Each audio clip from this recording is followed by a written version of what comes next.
Morality.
Tonight, we remember the 5th of November, the gunpowder treason and plot. I forgot the rest of this. All this coming up right now on The Writer Brothers.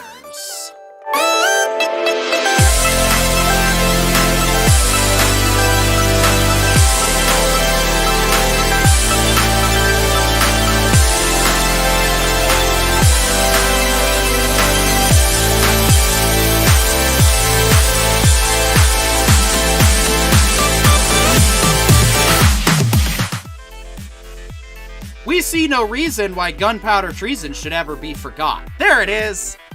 Welcome back to your Tuesday night home for The Peripheral, DeepSpaceNine, and tonight, of course, VforVendetta. Since the 5th of November was Saturday, we decided that we were just going to throw it in the lineup, and so hopefully we get through all of our discussion.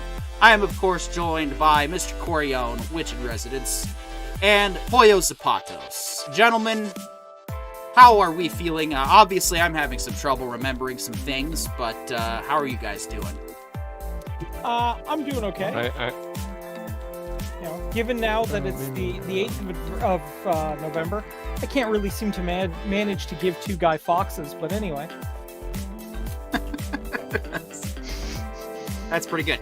Arende, thank you for completing it, because you mentioned that, and I had it all rehearsed and planned, and of course, and when it came time to do what I was supposed to, I got myself stupidly distracted with stupid election talk, which, hey, reminder, if you're in the U.S. and you're seeing this right now and you haven't gone out and voted, well, if you're on the East Coast, that sucks for you.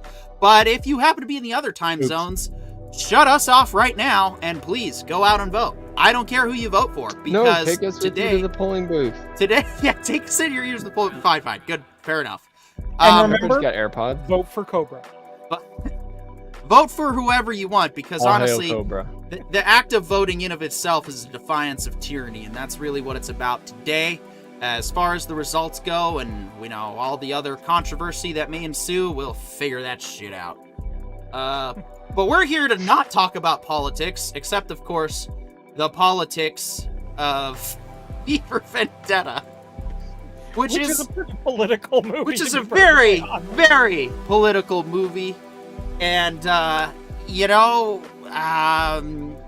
I'm just going to go ahead and get right into it. So, if you don't know the plot of V for Vendetta by now, it's been out since 2006. Please pause this stream and go watch it. When you come back, what you will notice in the movie is that it has very politically charged, specifically one side. Now, that was the point of the original director to send a message. However, that was in contention with Alan Moore, the original author of the V for Vendetta comic, who originally had the story meant to be kind of a bit more apolitical, because at the end of the day, any ideology can be used to an extreme for power-grabbing and nefarious purposes. So, for me, the film doesn't bother me anymore because I got over my personal issues, and I realized that anything I believe can and has probably in the past been used for bad stuff. Corey Owen, I think you can relate to that. I mean, I think a little bit. I mean, being victims of certain religious animosity, but then at the same time, you probably deal with shitheads in your own ideologies and faith, and so... Yeah, I mean, look, I think the number one thing we can take away from this is totalitarianism overall is bad. It doesn't matter what that ideology it's glammed onto. Totalitarianism overall is not a good thing. Yep. If they mask that under a liberal guise, if they mask that under a conservative guise, if they mask that under some sort of other weird alien morality guise, gun-toting, liberal, hippie, weed-smoking cult that desires power, and if you don't smoke weed and or own a gun, you have to die. Yeah, or like armed rebel nuns. Like, I don't care. Yeah. It's bad, right? Like, look, guys, I'm gonna be honest. I was brought onto this channel for one reason and one reason only, and that's to let everybody know that the things that Guy Fawkes did in this film are wrong, and they disrupted the state and the status quo, and this movie is about why you don't do that. Like, you saw how much they destroyed those pretty buildings, and as we all know, all hail the state, and we got to be better media people when we discuss things like these terrorizers in Guy Fawkes mess. How does the salute go in for the also the the mask Empire? looks nothing like Guy Fawkes. Yes, So- hail the state. yeah. That's the Terran Empire salute, YouTube. Wait a minute, Poyos Apatos. Look, I'm just saying I'm pro Anunnaki. I think the lizard people know what they're doing, and we just gotta respect their authority. Dude. Inside Job starts. Starts So, at the end of the week, man. The Peripheral on Amazon Prime, because John's covered. Yeah, John just covered the rest of it. The Peripheral on Amazon Prime is really. No, I'm just kidding. Yeah, I mean, I think there's an interesting discussion to have here. There are scenes that really, really resonated with me.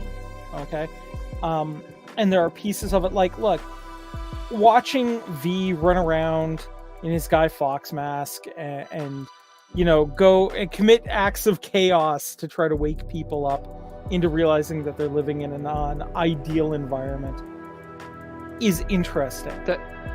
One of the scenes. I don't think that's what V. Oh no, there was a finish point to it, but one of the scenes that super resonated with me, specifically because of the past and specifically because of persecution that my people have faced, was when You're welcome, she by went the over. Yeah, and right, but was the scene where she goes over to her friend's house and finds all that contraband that he's hidden. And it's almost like a shrine to, the comedy and freedom of the past. And I was sitting there going like, I completely understand having to live that like literal closeted, hidden life in that case. And, have to be the person, the flower above and, what you truly are beneath. I get that. And it hit a little close to home, I'm not gonna lie. But I mean, Alan Moore's straight up wizard. I know his documentation, shall we say. I respect his title for that. Oh wait, he's actually like a wizard? Yeah. Oh, this is news to me. Yeah, no. He's trained. I mean, I'm not surprised by that, though. Being No, honest. right? Like, duh. I mean, I should have seen that coming, but like straight up, look at the dude, right? I mean, like, I try not to judge by looks there, Choreo. yeah, but I mean, look at the dude. Yeah, no. Right? I mean, it's yeah. You're right. It's once you hear it, it's like, well, duh. But Right. So, you know, but I respect where he was coming from trying to write this, and the original graphic novel is 100% worth picking up. I do recommend it. You know, Alan Moore's never really liked any of his own works on film. I get that. I respect that. But I do think V tried to get the essence of it right, at least in my opinion. You know, you may feel otherwise, but the reason I was to open up with what I was saying is because you can literally take Sutler and replace him with, you know, insert tyranny of choice here, insert ideology of choice here, and the message is still exactly the same.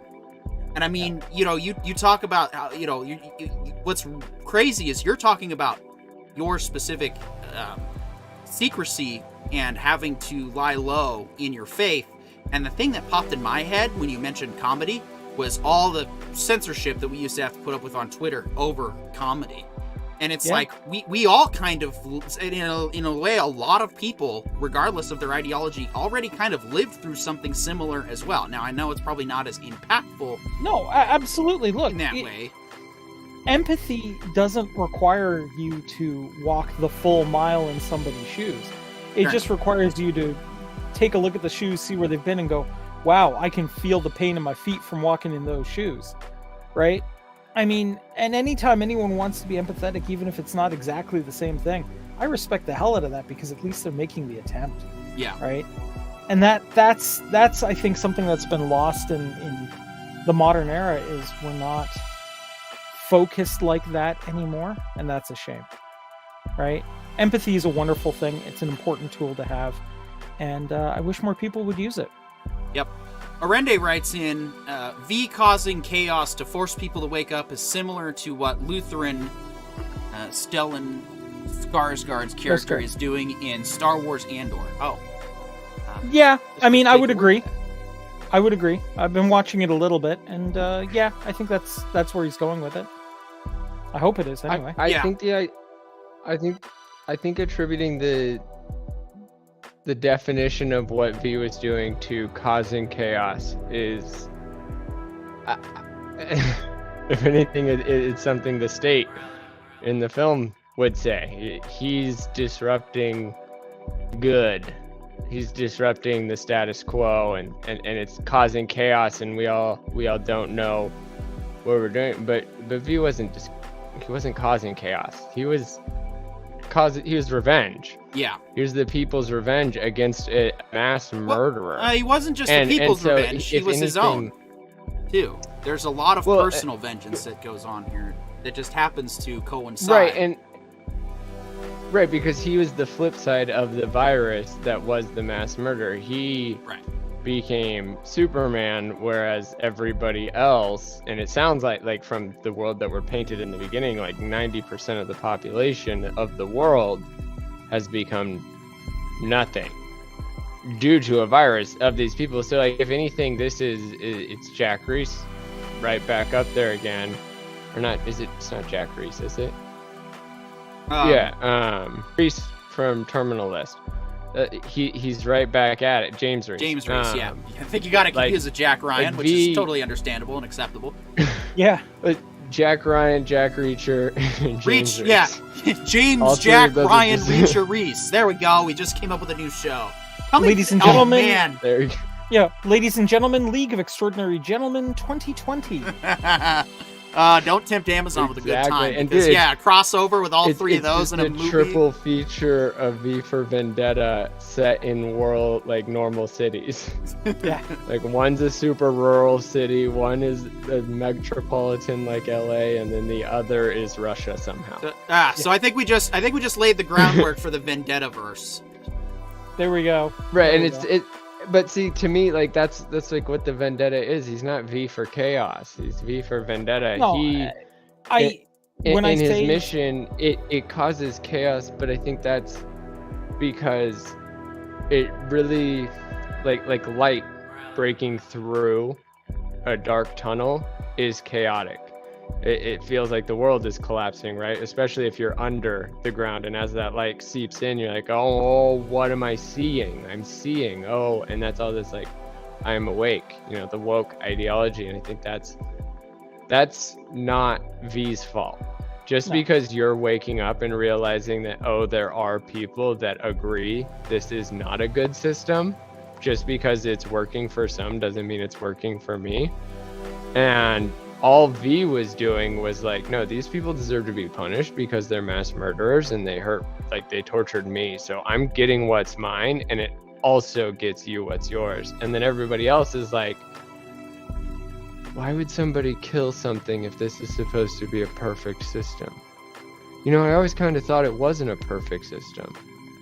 Why is this system the way that it is? Oh, he's spreading chaos. Help, he's spreading chaos. Yeah.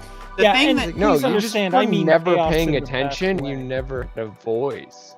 Yeah. Well, and John, that actually ties into the part that stood out to me the most on this rewatch. I mean, first of all, this movie has aged like a top shelf fine wine. I know I say that about DS9, but let's be real here. First of all, this movie was made in 2006, and it takes place in 2020. And this is after the St. Mary's virus kills a bunch of people. So it predicted some things pretty well. A manufactured virus by a superpower. The thing that really stood out to me this go around, though, was exactly what you're saying, John. The narrative generation. The fact that they quickly flipped the spin for when he blew up the Old Bailey.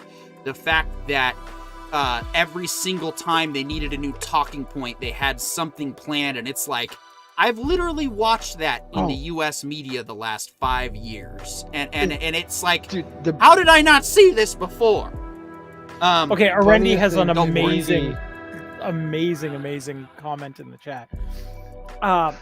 So we've read that one. So the Vendettaverse, Alan Moore would have an aneurysm hearing that. You know what? Alan Moore would probably, declare war on this channel for permitting that word to exist. But at the same time, you know what? Look, with absolutely sincere respect to Alan Moore, who is somebody that I do have a profound amount of respect for as a writer and as a human being. We joke around about this sort of thing, but I think this story stands well on its own. I would not want to see any sort of sequel. So then allow me to clarify. What I mean by Vendettaverse, what I mean by Vendettaverse is we were talking about having James Reese and Reacher and Jack Ryan and V all like in the same kind of movie universe type thing. I meant like a revenge verse, but just using Vendetta because Vendettaverse sounded good. No, I agree. This story should not get us. Do not make a sequel to this. I'm not gonna watch it. This movie's fine. I wasn't bringing up the idea of sequels, and And Vendetta is the right word. It's not a revenge verse. It is a Vendetta verse, because the difference between revenge and Vendetta is one is justified according to the natural order of things. One is necessary to right the wrongs of certain people. Like a vendetta against a tyrannical government is a vendetta for free people. A vendetta versus revenge. What do I know? Well, no. So the difference is revenge is self-serving. Revenge is personal. It's like, I'm doing this because it's for me. Whereas a vendetta is, there's a greater cause. The way that V carried out his revenge was in a way to awake the most amount of people. He didn't get all of them in one room and blow that one room out, because they were probably all in the same room many times. Okay. Instead, thank you for educating the published author about words. I appreciate it. I really needed that. Anyway. No. I'd say that all in terms of, because that's the same thing that Reacher, Reese, and Ryan are all doing in their own essence. Is Reese is getting a vendetta for the SEALs and his brothers and for all the Americans that were lost. So it is a vendetta verse, and they're all fighting the same thing. There are tyrannical leaders at all these different elements of power, and to me, like, that's really what what the state in this movie represents is not so much a single government. It's definitely not just Britain. Honestly, it represents the managerial class. Bureaucracy level of all businesses run like this. They don't care why they're doing it. They just know that the job is to get done. And while the chairman and the CEO are the ones that take the L, it's all the other people in the middle that keep letting it happen and keep enforcing and saying that it should happen, that build the walls to block out the sun. That's what V is showing, is you guys are also responsible. And that's why the mask scene where they're all flooding out into the streets, showing oh, we are also responsible for making this better. And better doesn't mean blowing up your neighborhoods. It doesn't mean blowing down your whole streets and destroying everything. Instead, it means walking out together and realizing, oh, there are more of us. Oh, we're all pretty much the same. We all just want to be left alone for the most part, unless we want to engage in trade. And that's, I think, what V represents more than just this fight against government, but the fight against bureaucracy of government. That too much order in and of itself kills innovation. Boy, we got to show John Brazil, don't we? Probably should show it to me too. I've only seen parts of it. I never actually got to sit all the way through. So that I'll add that to the January, the month of Monday, as we'll call it, movie lineup. There's a lot that I think watching this movie now post virus of unspecified origin era it's amazing, because now it's not like Back to the Future where now you're watching it take place in the past and going, oh, we didn't get flying cars. You watch it and you're like, yeah, this is just a slightly alternate universe from what we ended up living through. Arende writes in, as V says, paraphrasing Perfect summary. The one responsible is you, and you aren't to blame, really. You were afraid and wanted to stay comfortable. You let it happen. Yes. Yeah. Basically, he says if you want to know ultimately who's responsible, while some are more responsible than others, and they will be held accountable, you need only look in the mirror. That's my favorite line to throw at people who are talking, especially in various political climates. They're like, how could things get this bad? And I'm like, you can go find the answer in your bathroom. But then the way that he says it, though, you weren't to blame, really. You didn't orchestrate it. No. He says some are more to blame than others. You were afraid. He says some are more to blame than others, but he does not absolve them. In Arendi's. Well, okay. So I think there's But that absolution in itself is nobody has the right to absolve anybody of anything, and in that essence, how much blame can you take? Well, you blame your cowardice. We all acknowledge that there is an element of cowardice in every individual person. Correct. And there's the noble warrior mindset of always being courageous, always overcoming cowardice. But what if you're just a coward to your boss disrespecting somebody? And then it turns out that disrespect had greater ties, that if you weren't a coward the first time, it would have never escalated. And that's I think where the blame comes in. It's I feel like this argument can be boiled down to the difference between responsibility and fault, right? Something can be not your fault, but you are responsible to deal with the repercussions of it. And responsible for fixing it. Right. Okay. So it's kind of one of those, this isn't your fault that this happened, but this is 100% your responsibility to fix. That's a good way to put it. Mm-hmm. That's what I was trying to say. Your fault that a tyrannical dictator got in power. It is your responsibility to make sure he gets out of power, right?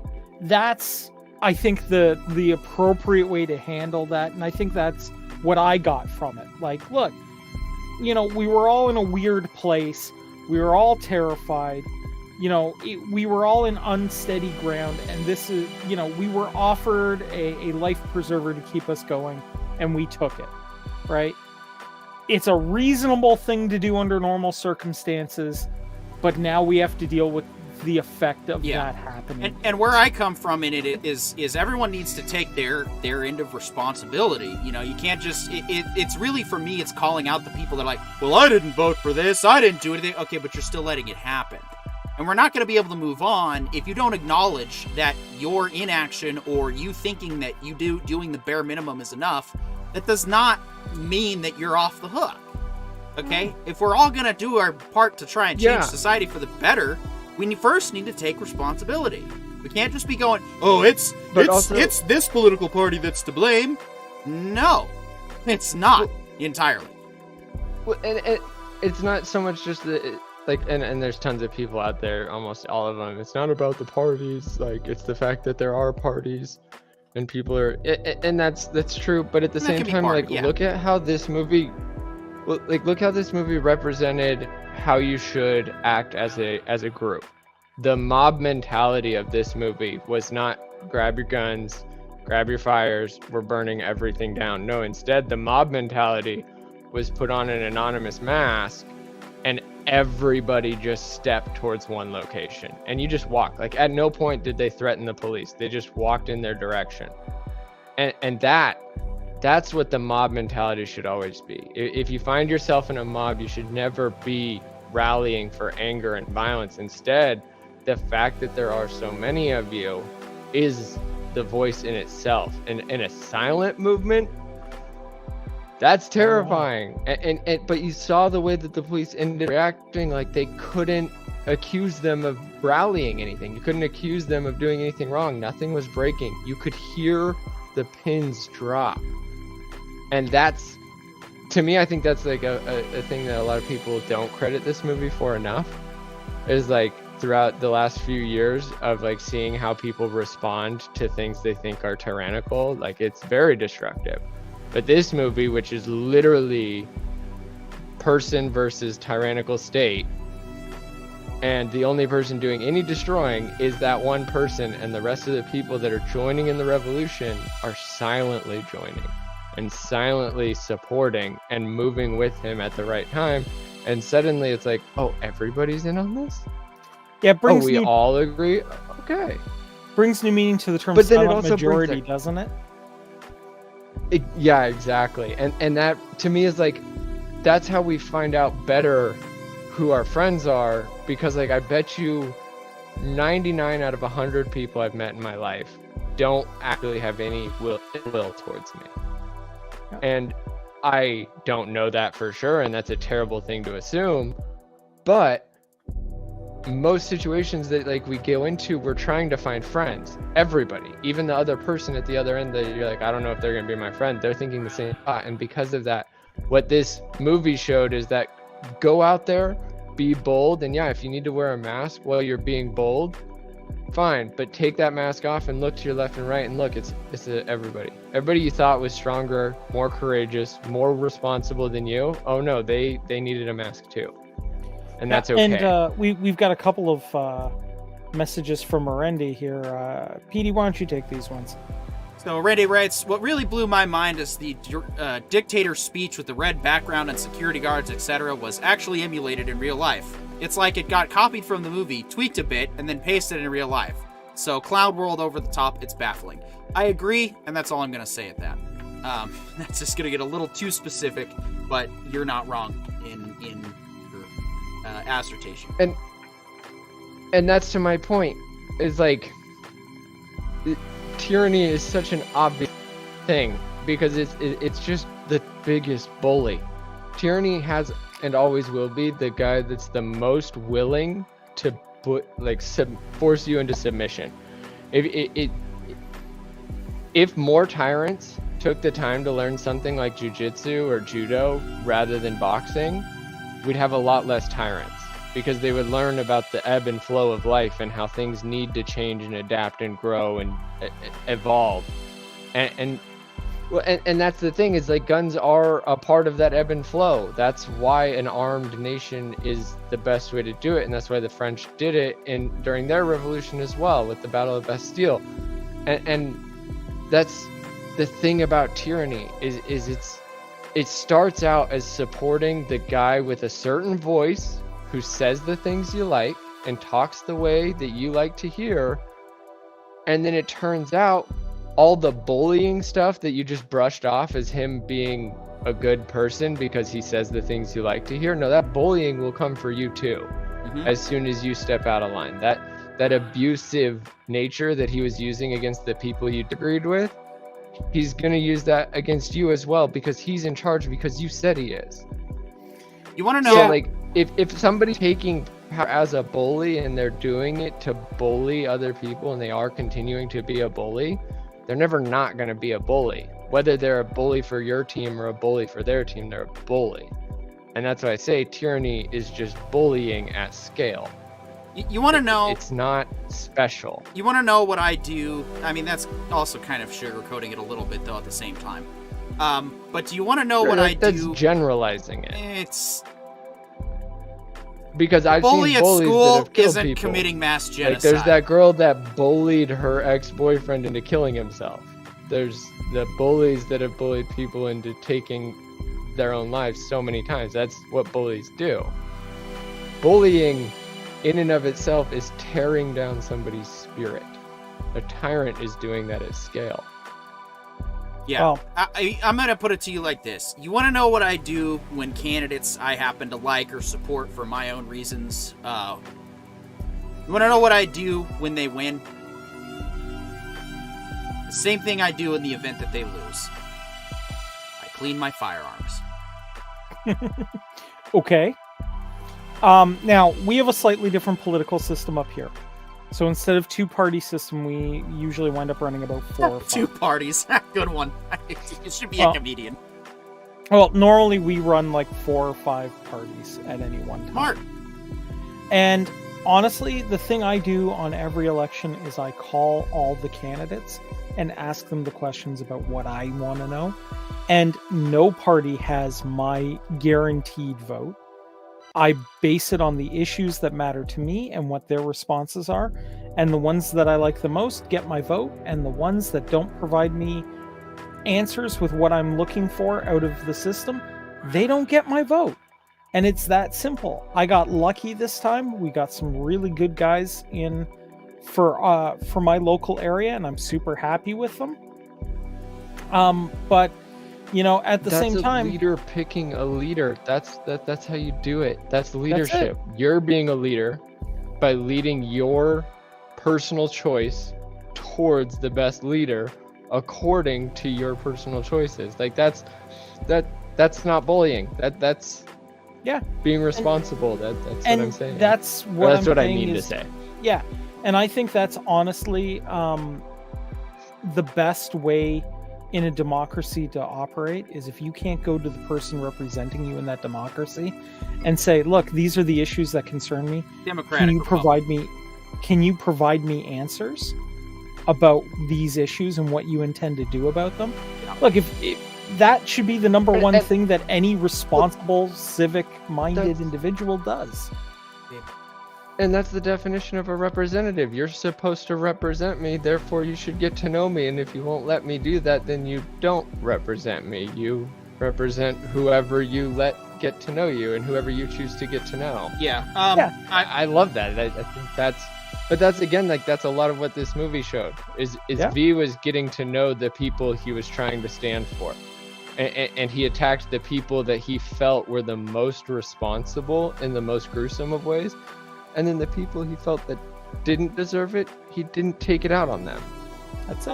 Arende writes in, John Hurt really nailed the role, though. I normally find the guy's voice pleasant to listen to, like a kindly grandfather's voice. He's outright scary in his role. Yeah, so fun fact about John Hurt.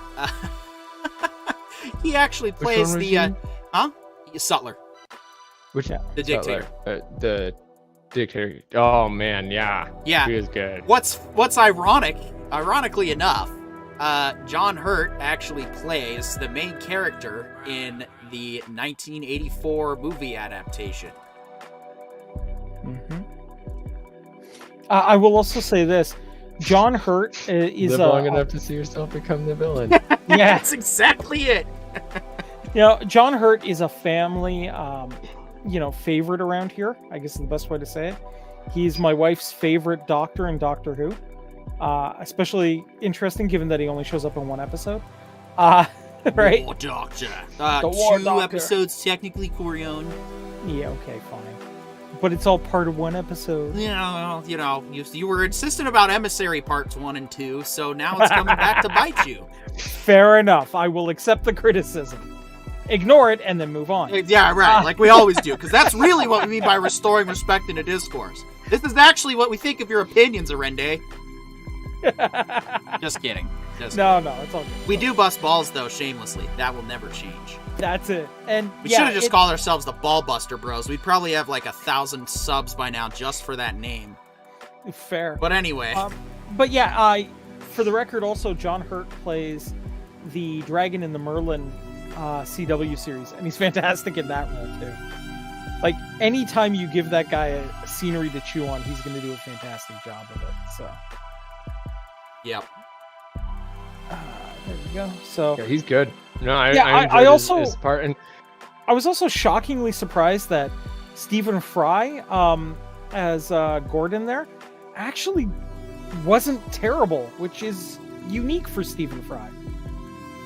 I think it was a dude. perfect You know what's role even for crazier about Stephen Fry? 2006 Stephen Fry versus I just listened to him like a 2018 debate, and basically like this character is who he is now. Like it sounds like a lot like he learned something from this character about the importance of individuality and maintaining your relationship with where you've been and not allowing the world to slow you down. And he's it's weird because a lot of his it felt like a lot of his scenes rewatching it today versus watching that debate a couple weeks ago, he honestly, it felt like they were the same person. I was like, man, this guy is like just playing himself. And then I remembered, I was like, wait, these dates are backwards. I'm watching a 2006 movie and a 2018 debate. And but it was weird. It naturally agreed. Yeah. Like, I'll freely admit, I don't know how they got a good performance out of Stephen Fry. I don't know what the director had to do to wring a good performance out of him.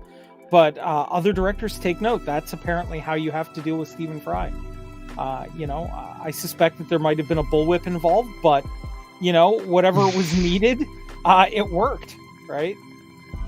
Yeah. Well, I also to me, I think it was a character written to Stephen Fry, if anything. Mm-hmm. He seems like a guy that can't get out of himself. Yeah. Orende says, great guy though. Hey, he does cook an egg in a hole for Evie. That's how. Toast. Been a minute since I've had that. Yeah, I also like how John Hurt plays Sutler in the skit as well. I thought that was also a nice perfect. Touch. The whole movie is at this point I think I can consider it a masterpiece because it's definitely aged well, and a smart person can look at it and go, well, in this universe, conservatism is what managed to be the way to power, and that's what was used and exploited. And that's the other thing people have to realize is people like Sutler are not men of conviction. No. Tyrants like Sutler are not men of principle. They're men of opportunity. They're men of exploitation. For years, and I mean, even in just what John and I have grown up in, I've seen the trends where people in power pretend to have values that they don't actually have. And so, again, it doesn't matter what ideology you end up focusing on in V for Vendetta. It's not about that at all. It's about what happens in this post 1984 environment. How are you going to go about getting out from under it? And that's really what it does. Yeah.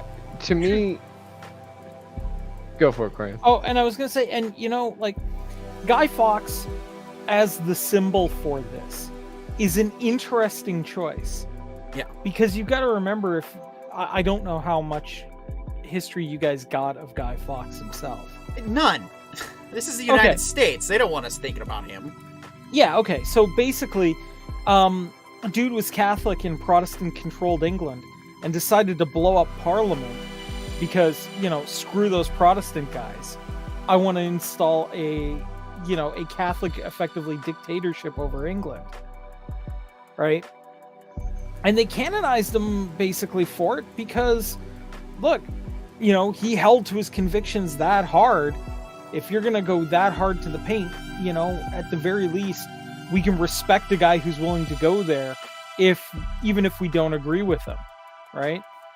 That's the only way to move forward and to not make martyrs out of people is to talk about them openly and constantly. If you try to cover up, then you create a symbol of revolution for people to rally behind. That's it. Right, and I think that's a big part of, I think, the whole everything you guys are saying, and why I reference this to the managerial staff and a story against the managers, because it's the managers and the bureaucrats that enforce the policy.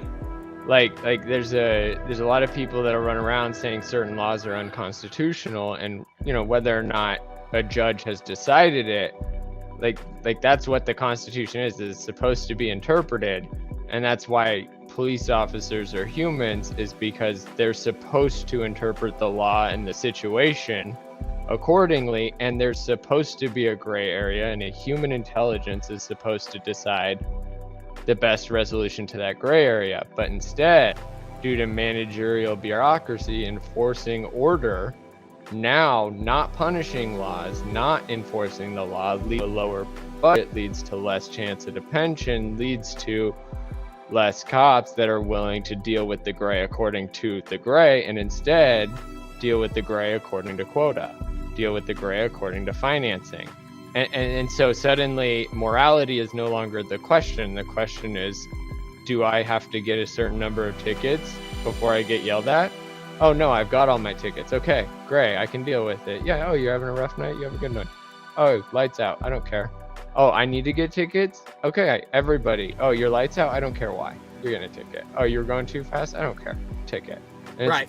That's the bureaucracy. That's the managerial that leads to the tyranny, that enforces the tyranny. Yeah. And that, I think, is really what this movie did a great job of showing is the true failure. Is, like you said, Parker, with they don't care about policy, they care about the chance to be in charge of the policy. Other way, well, it's close. They've become men of policy, no longer men of principle. Yeah. They are slaves to the policy and the doctrine. And why? Because the policy put them in a position, you said it, of opportunity to maintain, to get more. And so therefore the policy worked. If it got me to this position where I now have all these options, then anybody who follows the policy like I do, even though, you know, I got here. There's some stuff I didn't get caught for yet, but I followed the policy. So that's why I get to reinforce the policy. And that's the fatal flaw. Nobody ever followed the rules to the presidency. Nobody ever followed the rules to the top of anything ever. And if we suddenly respect them like they did, then they use it against us and turn it against us. Yeah, well, and it's because there is that element of like the noble warrior, the hero, the person, the ideologue that's actually got a good ideology to follow. And we hope, because we're too busy to work and we're grinding ourselves every day. Yep. And we don't have time to go find our own ideology, so we hope the guy we picked is right. Well, and, I mean, and look, that's I why, don't even. Like, to me, that's why it's so dirty. Yeah. And that's why everybody's so okay with the dirty. Yeah, I mean, look, to me, at the end of the day, what really, really boils down to is, to me, the way to pick a leader is not based on party. It's not based on what they're saying to get elected. What, to me, and it's not even like, would I go have a beer with this person? It's, can I trust this person to work in the best interests of the people he's representing? If the answer is no, then don't vote for them. If the answer is, I should be able to, and it looks like this person is probably somebody that I can do that for, then vote for them. Yeah. And don't worry about party lines. Worry about whether the person is somebody that you think you can trust. Yeah, I'm gonna get a little personal for a second, because this is where I'm at right now in life. I've moved on from political and religious tribalism altogether. I don't care. I have my certain labels and identifiers, but those are just kind of more to start the discussion. I don't go around parading a flag, Messianic Christian mystic, because it's, what I feel I need to do and I want everyone to know. I wear that label because it's the best way to basically say, here's where I'm coming from. So that's mostly what it is for me. As far as voting for the party goes, I've bought into the lie of the lesser of two evils, and I don't accept it anymore. I understand that humans are human, as John pointed out with police officers. A lot of them do choose to try and be good people, and they try to do the right thing. There's others that don't. But this idea that you need to vote for a party is inherently flawed, and I'm at the point where I'm basically ready to call it out as it was always a lie from the get-go. Because when you vote for the lesser of two evils, you're still voting for evil. There's no way to mince. If you convince yourself that's okay, that doesn't change reality. That doesn't make it easier. It doesn't make it less evil. Evil's evil. So, you might as well vote for the greater evil and just vote for Cthulhu or something. Because Giant Meteor 2024. It's like we gotta break that condition. Again, it's not just in the United States or Canada. It's everyone's gotta break through this idea that what it comes down to is my tribe is the people who want to be my friend, and that's it. There's nothing beyond that. Corione, I think you're aware at this point the lengths I will go to for my friends, and I would expect nothing less from you, except I understand if you can only bring 5 rounds. Listen, but I only on need that note, 5. negative, whether it's -1 or 10, it's still negative. Yeah. And that's the thing to remember, to simplify it. Yeah, John, go ahead and take the fan vote mail. for negative anything. Arende writes in, hard to understand for me, freaking 200 character cap. Well, and see, Arende, that's actually really good. You already read that out. Hey, he does cook an egg in a hole for eating. Oh, you gotta. No, I did not see that one. Yeah, no. All right, so I'll go ahead and I'll read it then. Bad. It's all good. The weird thing about tyranny that makes it hard to understand is its own self-destruction. Assume it wins, has total control, then what? It can't force anyone else to obey. Infighting collapse. And then, I actually kind of understand what you're saying, Arende. And then Graham LeMay writes in, are you guys going to cover the election? No. This is election escapism.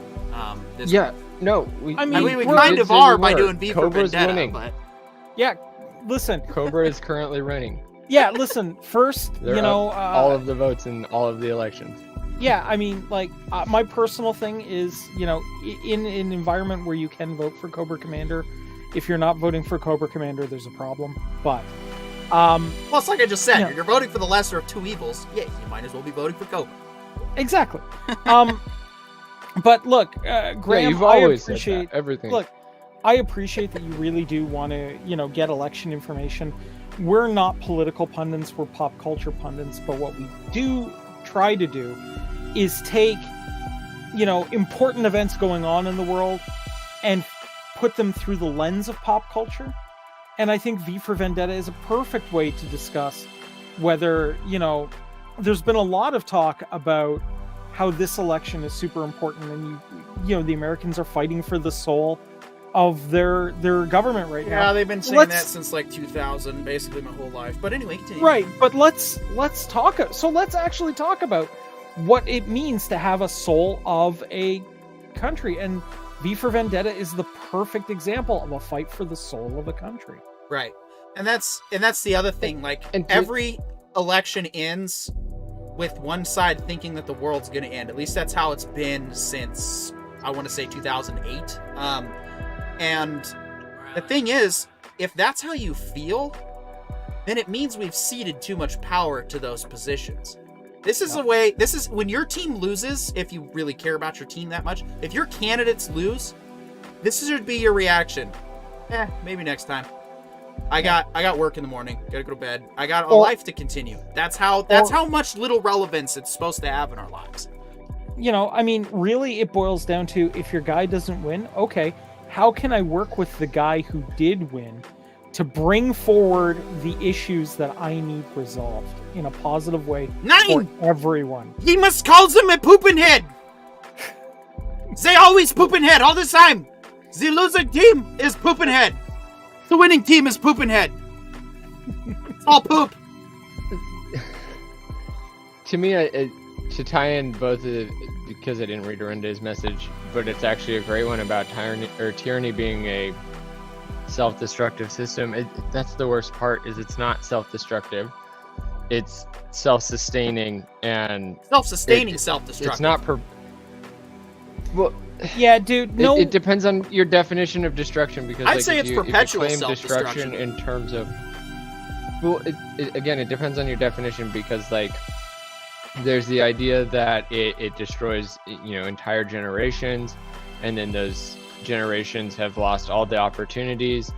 But China's a perfect example of where tyranny has, you know, killed millions in the name of communism, and in that name it still has somehow grown.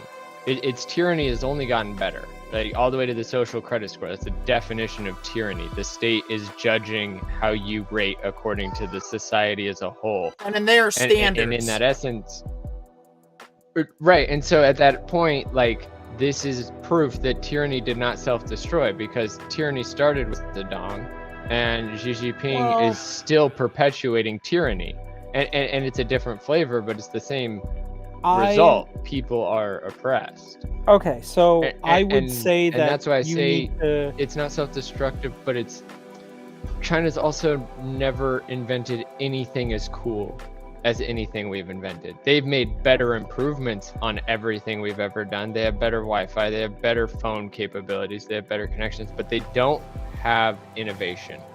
They don't have design, not since the clock. All right, let's let Corion get in on this, and then we will have to move on. Tyranny. Well, here's what I will say. I definitely agree with a specific line from Babylon 5, which is, no camp, no tyranny, no anything has survived using force of arms to suppress a people, and in the long run, no one ever will, because the greatest force in existence is the desire to be free. And you know what? If you think that China's really doing great, I highly recommend you look into the Chinese banking scandals that are going on right now. It's not a question of it's not a question of how good or bad. It's a question of success. Has the power maintained in a certain position, a certain party maintained authority? And that's the thing of tyranny that we need to recognize, is we can hope that it all rises and falls with one man. But if we're not paying enough attention, if not calling a spade because we call it communism instead of tyranny, which is what it's always been, Mao Zedong, Stalin, they were all tyrants. They just used different economic policy to enforce their tyranny. And in that is the singular failure, is that's why it's not entirely destroying itself, because they did exist, they do exist, and they do keep coming back. Bolsonaro in Brazil was trying to do the same thing. That's my point in its all, is like, V is not telling you to stop a specific tyranny. It's not saying stop the British government, they're the tyrants. The V for Vendetta, the whole movie, it's saying stop tyranny. Stop letting other people tell you how to live your life. Stop telling other people that they know what's best for you. You know what you know, and it may not be everything, but you also know how to learn more. So don't ever let somebody come in here and tell you don't know how to learn what you need to know. Yeah. Now, that being said, we are the clock is moving on ahead. Maybe we should pivot to Peripheral? Yeah, real quick, someone take care of that fan mail for Monday. Yeah, instead of the one you don't like wins, we get the screaming their best Darth Vader no's, and Arende, we get people screaming their best. So look, you know what? That only stops when we stop giving it oxygen, it's funny. Right? You know, like, people get worked up about elections because we convince them, media has convinced them to work themselves up about elections. Guys, on that election note, I am going to enforce some tyranny. Like, subscribe, or die. No. Subscribe or, miss out on all the fun. Hey, the CIA said I could say that. I don't care. They don't have any power here. CIA is going to be splintered in the wind here very soon. Well, here's what I'm going to say. That's how I'll know who's watching and not liking and subscribing. You don't have to like or subscribe, but we would really appreciate it because it really helps the channel out. And if you believe like we do that people should be free to do what they want, we would like you to subscribe to us because you want to. Yes. And if we have done I should let everybody know. Yeah, like John's kidding, but the CIA I work for is actually defined as the crustacean intelligence aliens. Okay. So lobstermen. Yes. Okay.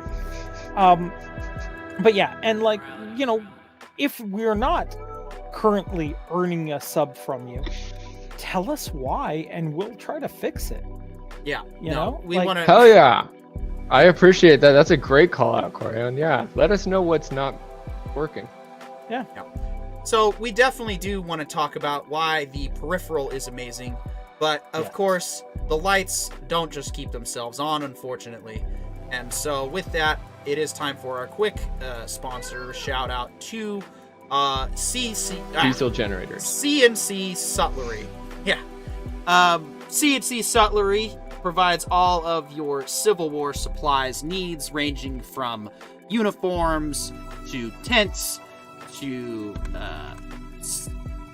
even some silverware, because you got to eat with something. All of your Civil War needs. Now, you of course might be wondering, why would a show like this be sponsored by something so obscure, right? Well, as it turns out, of course, CNC Sutlery is not as obscure as you might have assumed. Real quick, if you go to the page ccsutlery.com, you scroll down to credits. Not only do we have a list of all the different regiments and battalions that do a lot of living history, keeping history alive, which is very important, by the way, but also we provide a lot of costumes for a lot of movies and shows and stage productions. Upcoming, we've got Emancipation, which comes out on December 2nd in theaters, and then soon release on Apple TV, which we will of course be covering that here on this show. And if you like the 1883... Parker, I have a question. Okay. Why is living history important? So that we don't make the same mistakes. Fair. I was that a hoping genuine for something question? a little bit longer. I thought this was a... Well, I was wondering for your genuine response, because I have a genuine response as well. Go for it, please. I gotta pull up one other thing to show off, so go right ahead. Yeah, absolutely. Living history is important because that's what convinces one person to learn about the entire life of one other person. And so they then preserve that life. I honestly, every time you bring up CNC Sutlery, I think of the House of Cards episode where Frank Underwood meets a fake relative. And that's the thing that I think about is, think about the people that, even though that scene is set up as a fake relative, think about all the other actors that weren't fake relatives, that weren't portraying fake relatives. Think about all the actors that actually do this to bring their name, their family name. Some of them do tend to go back to their family name and say, I'm my great uncle.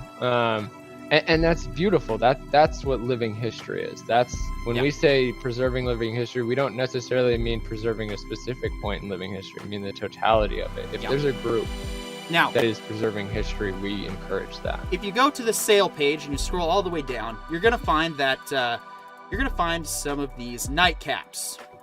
The reason I'm bringing a spotlight to these lovely handcrafts is because my co-host in life, as well as SuperQuest, H. Marie, designed these herself, and she made them with her hands. So if you would like to get something that not only supports CNC Sutlery, but supports us directly, you can now do that. We got a merchandise link, so to speak. So yes, ccsutlery.com. So to speak. Hell yeah, that's a straight merch link. Remember, tell them we sent you. And yeah, please tell them we sent you so we can figure out how to expand our merchandise even more. I'm not. You're buying the TWB I'm not exactly sure how I nightcap drink they that. At that. Well, I'm not exactly sure how I drink that nightcap, but I'm willing to give it a shot. More of a blaze it. Arende says keeping history alive is how humanity learns from its mistakes. Yeah, absolutely. Yeah. All right, speaking of mistakes, the Peripheral is not a mistake. The Peripheral, guys, I'm saying it now, we're at peak Game of Thrones level good. And by peak Game of Thrones, I'm talking like season 2, season 3. This is where the meat and potatoes of the story is really just, oh my gosh, I love this show! Holy shit! Can't say enough about it, because if you haven't started watching, you need to. Sadly, we're only getting 8 episodes for the first season, but that's 8 more episodes than we would have not have, better than nothing. So, who wants to go first? I mean, like, my initial comment for this episode is damn, right? So, I mean, to give a little bit of a summary, we start by Finn getting into a fair bit of an argument with her brother, because seems to be starting to take its toll on her. And during that discussion, she actually has a seizure. They're fairly certain something is going on, and it's probably linked to the headset. And they're justifiably concerned for her. So what do? They decide to try to send somebody else in her peripheral. And things do not go as planned. But I would disagree with that. I had to rewatch that. It was because my wife had walked down to make something last night, and so I had to rewind it and rewatch that whole scene. That was exactly his plan. Right, but as I was about to say, things did not go exactly as planned, but they did open up the opportunity to learn more about what's actually going on. We have learned the power structure of London in the 2100s, for the most part, through a fantastic exposition dump. We learned a fantastic amount about what caused this whole situation and what exactly the jackpot was. In fact, that it's a sequence of events as opposed to just one major event, which to me read I love the really reason well. that they changed it. I love that name, the jackpot. That's quite a name. That whole scene where they describe, it kind of seemed like, I can't remember the word he used, but basically it was it seemed a little nail on the heady if we called it the apocalypse. Yeah. But I mean, it was more than one. Yeah. Yeah. Yeah. We're Jackpot talking in the worst lottery ever. Yeah, we're talking a lottery. full-on. Yeah, we're talking a full-on worst Powerball ever kind of moment. And you know what? It made sense. Yeah, gallows humor. That's right, Arende. That is the term he used. And I'll admit, I've used that term actually before when I've been talking to people about technical problems they've been having.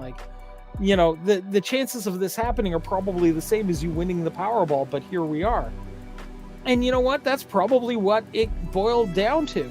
Is, it was so many confluence of really bad situations that happened all at once. Now, personally, I feel like we're going to get more information that, the 2100 London we're dealing with now could have been interfered with by a different timeline. Because that's my theory as to how that all went down. Okay, so the whole apocalypse thing really kind of throws a wrench in my theory. But I'm getting the vibe that this 2100 isn't actually 2100. Okay. I'm thinking these are parallel realities.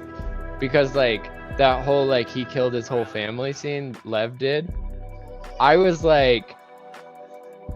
because I couldn't really understand if it said, because she found his name, right?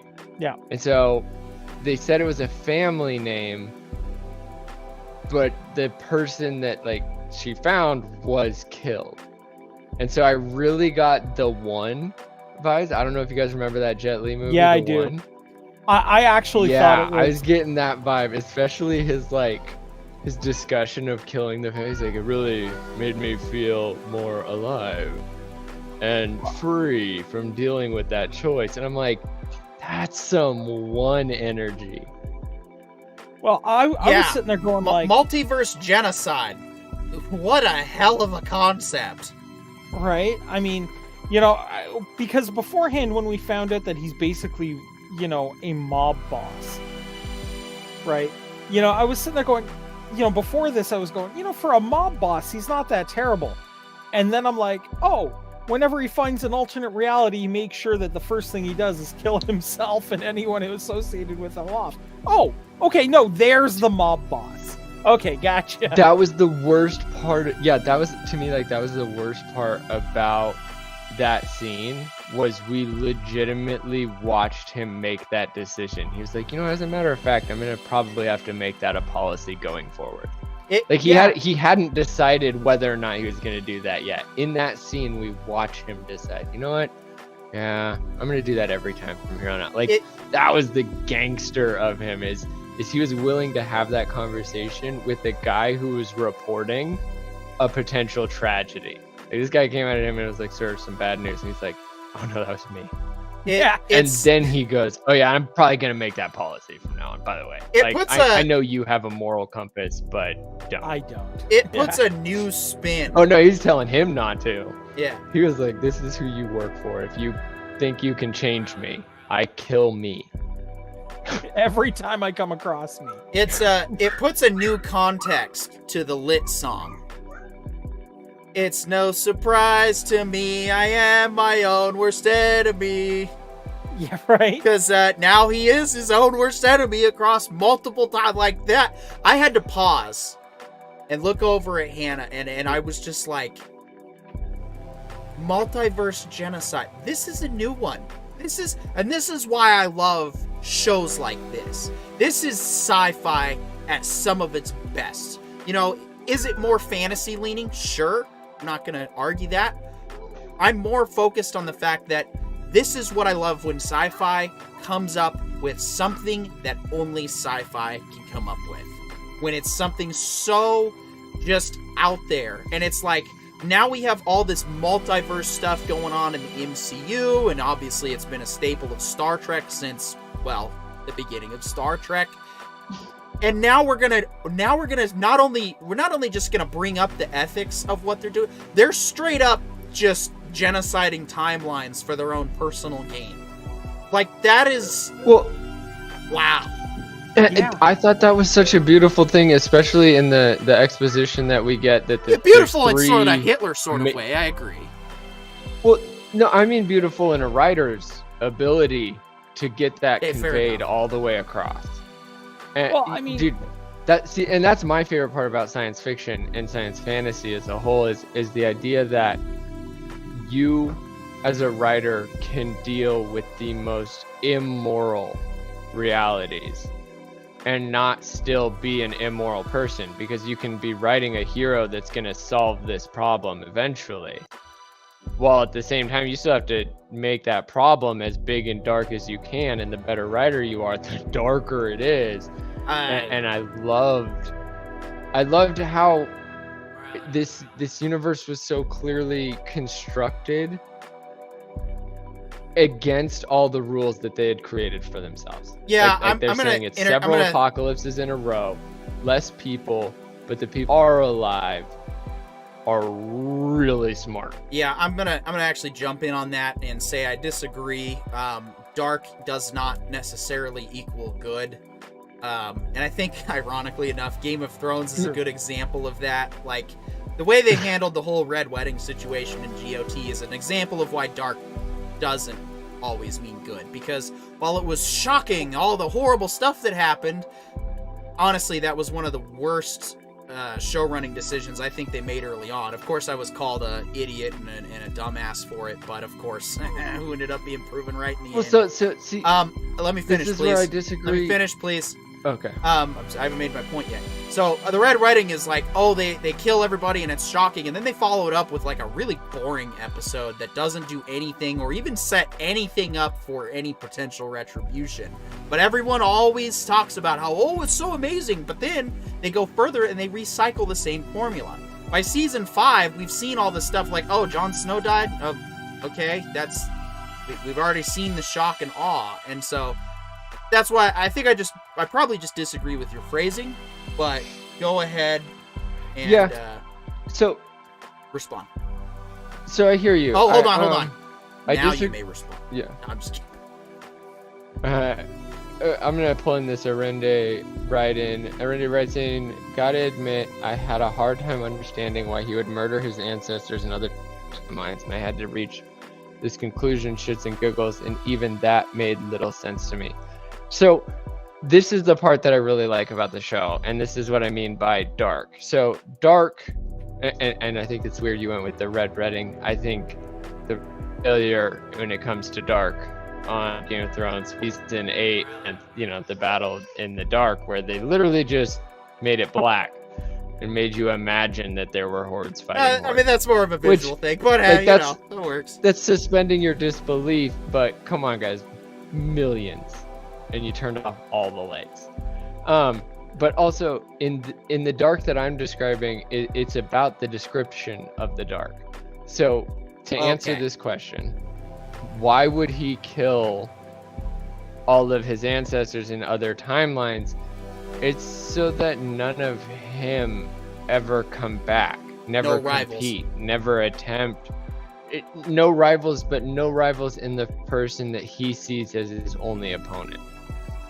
And that's a little bit cocky, but also to him, that's a little part of it. Is it's reminding himself that he killed the only person that should ever be capable of beating him, and he did it before they would ever be born. So that's how, on the tier of hymns that there are, he's the Rickest Rick, and also genocided multiple lines of his, all the millions of generations that came all described. And all contained, and also that description of, look at me, wolf, I see your morality and I'll raise you so much despotism, I'll kill myself, make it a policy, and tell you why I enjoy it. Well, technically it's not himself, but that's an argument for later. Him dark as he can, and all context in face. You're cutting out really bad. And a lot of just his inflection, the way that he smiled and stuff, and that's the dark I'm talking. Okay, so you were impressed with the delivery and the writing and the description? About his face, like my character's gonna enjoy making.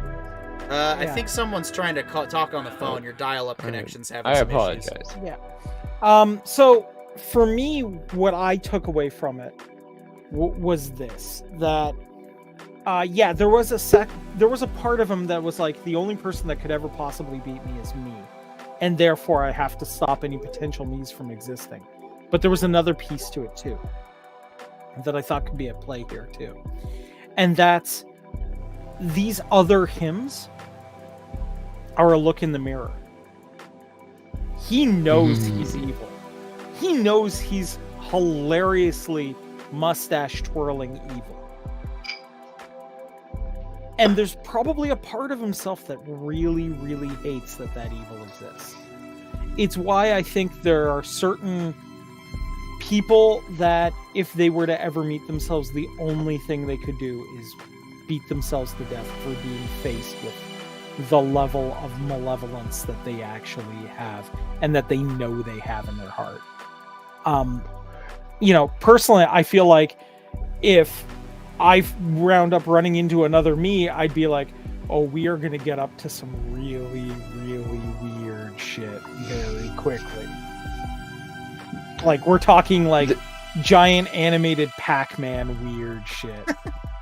And, it would be hysterical.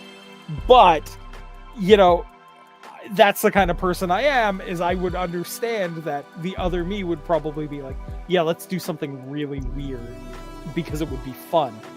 But a guy like him, he knows how evil the other one of him is, and he can't stand having that, right? Yeah, Arende writes in, listening to you guys talk kind of makes me glad I didn't really understand why he did this crap. LOL. Well, that's what we're here for, man, is to try to provide additional context and receive additional context and ideas. We're a two-way conduit here. Arende, the reason why you didn't understand it is because you're actually a good person, right? Whereas I'm on that border of, I've just got a different outlook on things. I can respect the work of dark stuff without actually condoning it. I can be like, yeah, it's evil, but you got to be impressed by the level of intelligence it took to get to that level of evil. Whereas, and I'm just glad you're not there. I think we all are. Yeah, getting here, like, for me, I didn't know I was a writer, but like I would have got that early on in my life, like a couple of years ago, just still because like I've always believed that everybody is capable of evil. So when I see it illustrated for me, I start to record that and take that as something to watch for. And so now as a writer, I realize like, oh no, I was just stacking up literary references and nuance and stuff to use for future writing, which makes it a lot less anxiety driven. And more, profit driven and work driven, but that I think is something that goes to show how good a show can be, because a writer can put in all this context and all this visual and all these parts that show how dark this character is, and the layman person can still be like, I don't really feel like that was a good choice. Like, you seem like such a good guy. And it's like, yeah, and that's also how he got to power, is because good people think he isn't that bad and would make that bad of a decision. Yeah. Because it doesn't fit with his character, except for the people that are like, no, we know he's a bad guy. It fits with his character, because that's what bad guys do. Oh, and Arende writes, speaking of dark, love the cat, Petey. So do I. Even though he's one bad decision away from being Chinese food. Yeah, and before all the Twitter mob freaks out, no, that's not racist at all. Chinese people actually do eat cats. It's look it up yourself. Does that mean your local Chinese restaurant serving you cat? Hey, it doesn't hurt to ask. But yeah, I can see where you guys are coming from. That makes a lot more sense. I'm very careful when it comes to praising things that are dark, because you don't want that to snowball in your mind to then, oh, well, it's okay that you murder billions of people because it's for the greater good. No. Shut up. That's not how that works. Well, see, no. I think so I don't like darkness, but I like when a writer says that there's a dark thing happening and then illustrates that darkness, like Vanta Black. I don't know if you've ever seen a picture of Vanta Black, but the longer you look at it, the blacker it looks. And to me, that's good writing, is the longer you look at this scene, oh wow, it's way darker. Like when you add in what Corion was saying about it, like it's so dark that the dark looked at the potential light in the other futures and had to snuff that out so that he didn't have to live with that guilt. Yeah.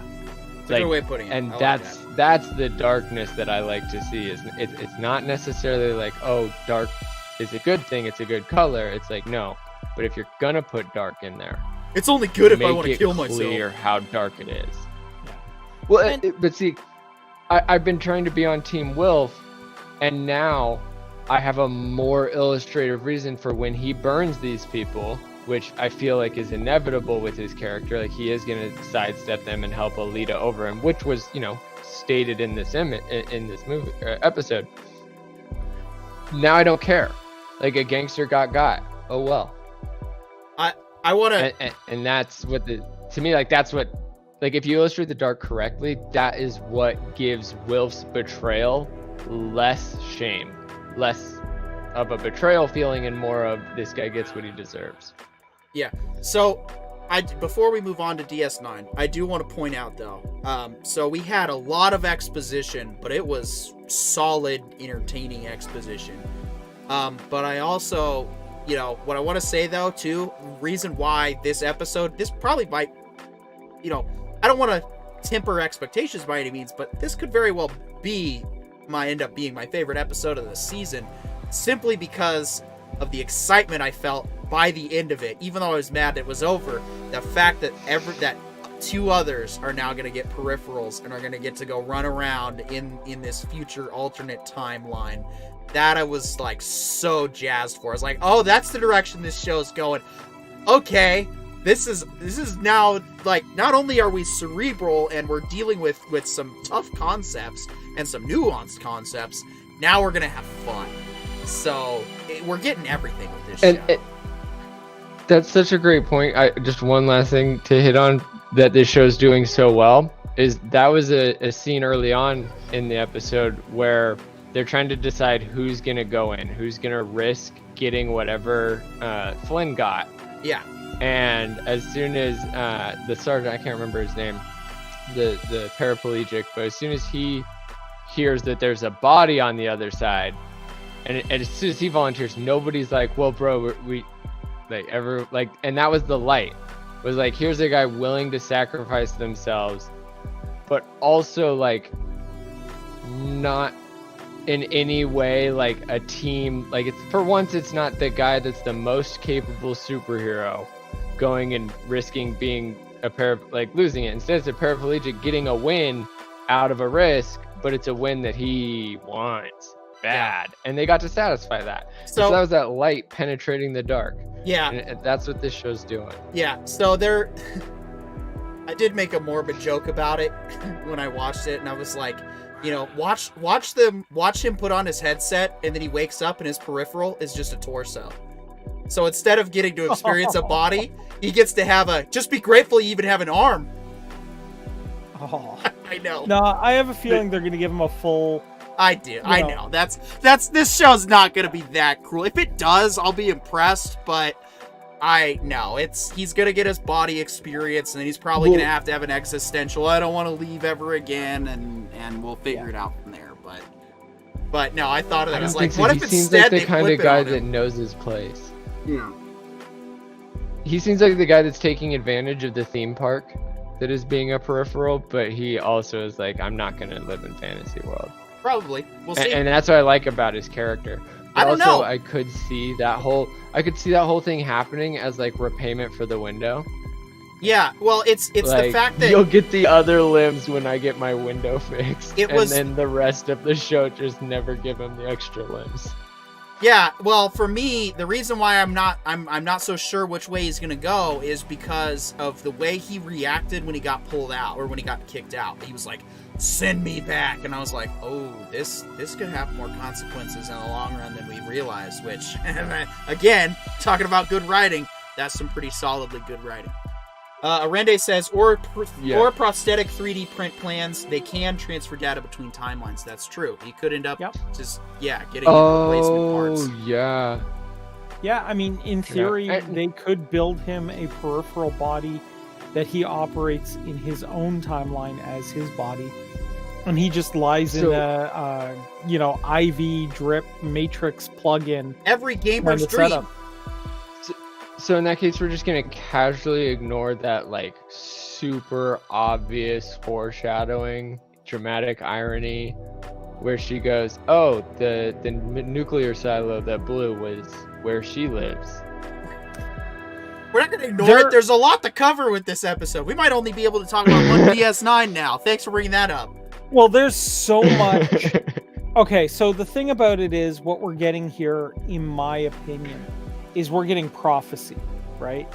Like, we're getting exposition via prophecy. And I seriously doubt they're going to play this as, it's going to play out exactly the same way in their timeline as it played out in the other timeline. I took this as, who else was Alita gonna choose than one of the people she knew was gonna die? before the consequences of their actions were realized. I mean, I get where you're coming from with that. I just don't know, because this is a unique situation. Well, no, because she brought up the battle sequence that was sitting, like there was a template of their battle response. So I think the events of 2100 are directly related to this family, but maybe not Alita. Maybe. Maybe I mean, Burton from 2100 was the one that was actually went in. Arende says, doesn't have to be a whole body peripheral, just the missing limbs. They transfer full sensations. Yeah, I mean, I have no idea what's going to happen. That's why I love this show, is that it's so good, it's so well written, and yet, I mean, all we've talked about is theory, and none of us has a freaking clue. It's and just the, like and the really cool all part over again. with your point, with the really cool point with your thought, Arende, is it's 100% possible and also 100% lore accurate if they never solve it, because the gangsters don't care if this guy has a better life unless this guy's better life is going to attribute to their better life. So like they've set it up that, yeah, theoretically these people could just be cured of everything, but the people in charge of giving you that information don't care about you at all. So much to so that they don't even care about themselves in your universe. Like, and that's how, like, I think that's a huge knot on their writing. Yeah.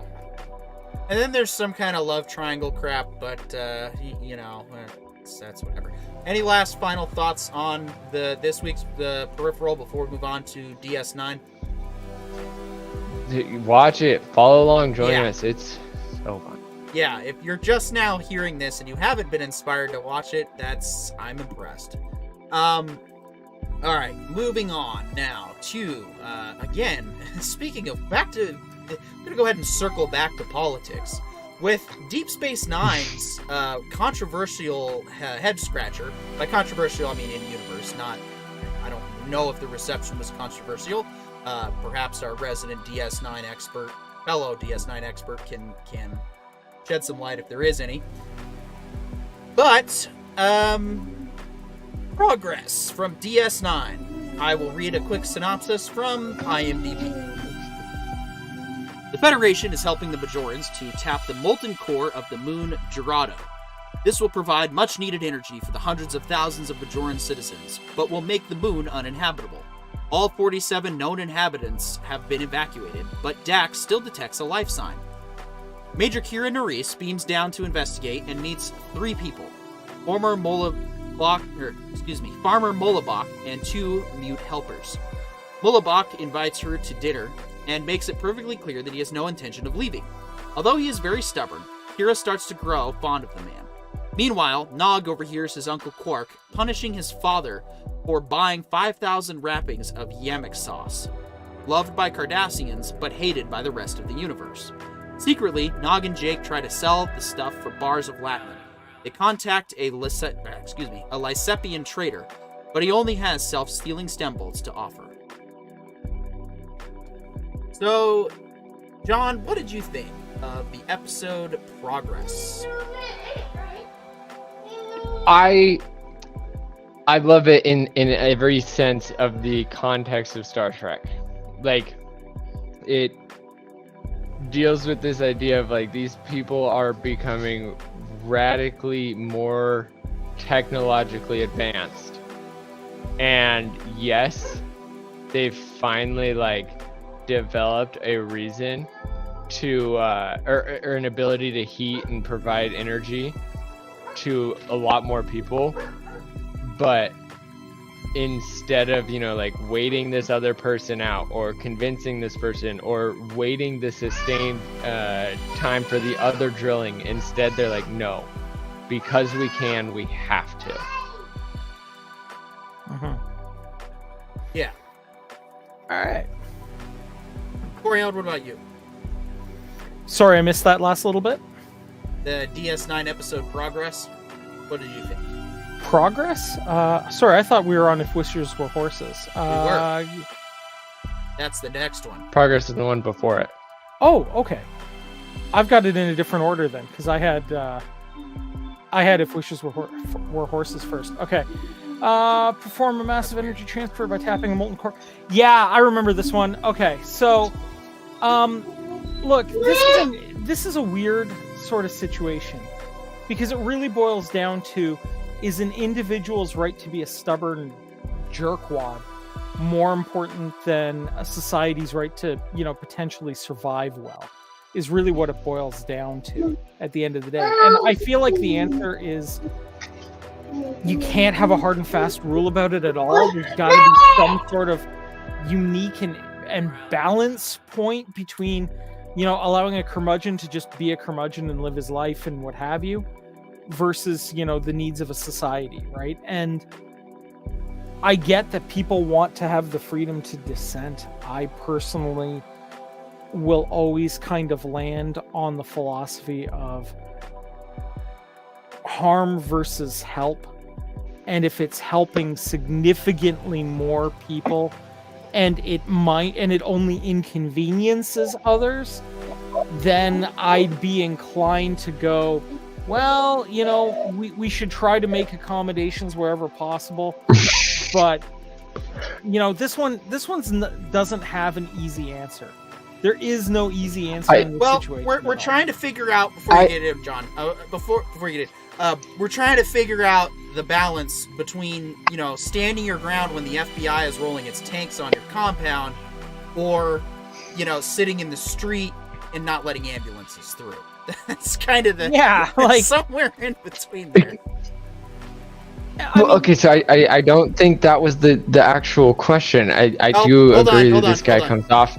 Hold on. Arende writes in, transport the jerk to a holodeck while he's sleeping. All right, we'll just insurrection. Problem solved, show's over. Good night. No. But that's not really a solution either, though, right? Like, it's a solution, just, not really a practical one. And Arende, I have an important question. What the hell is a yamak anyway?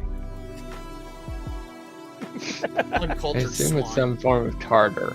You mean you don't even know? I don't. No, so I'm a ship guy. Oh, my computer is just doing its own thing. You're still here. Sorry about that. No, I think there's this huge issue with this episode that really applies to like today. Like he is a curmudgeon by anybody's standards, but it's a justified curmudgeon.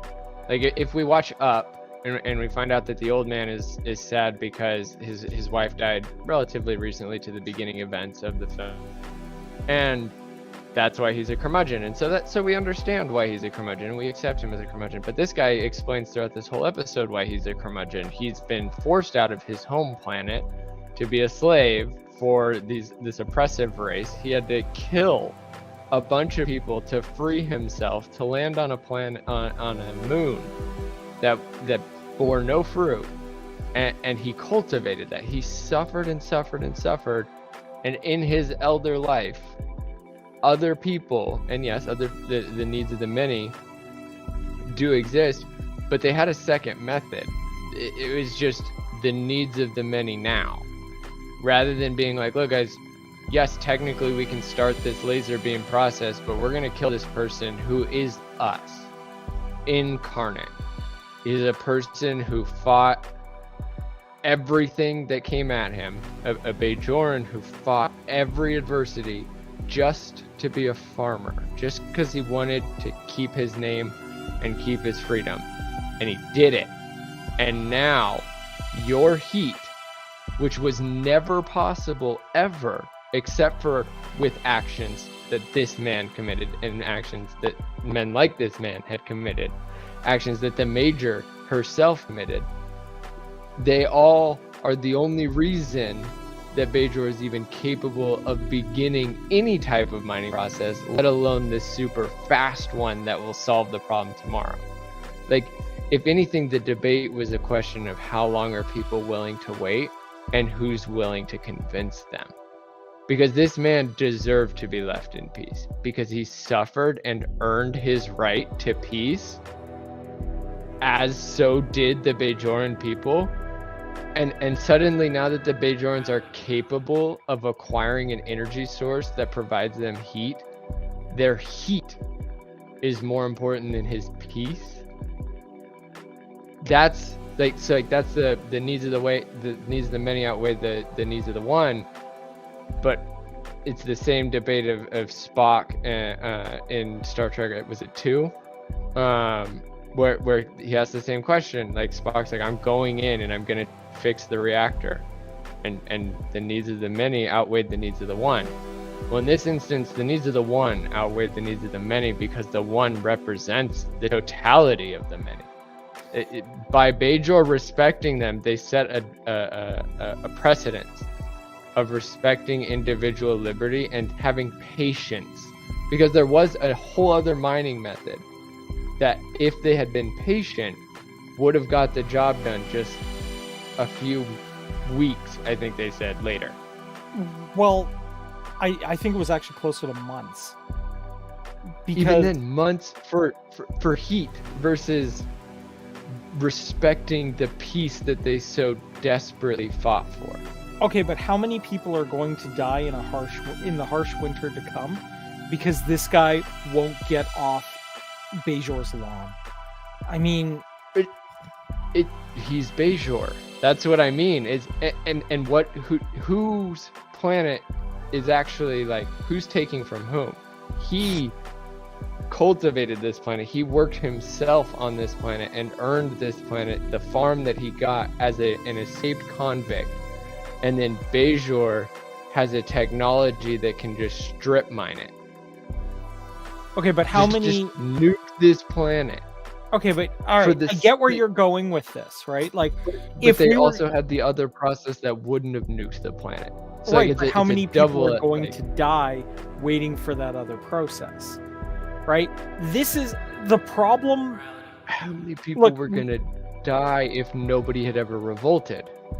If nobody had ever fought so 100%, hard for just one piece of land. Yeah, look, 100% of the Bajorans were going to die if they didn't revolt, right?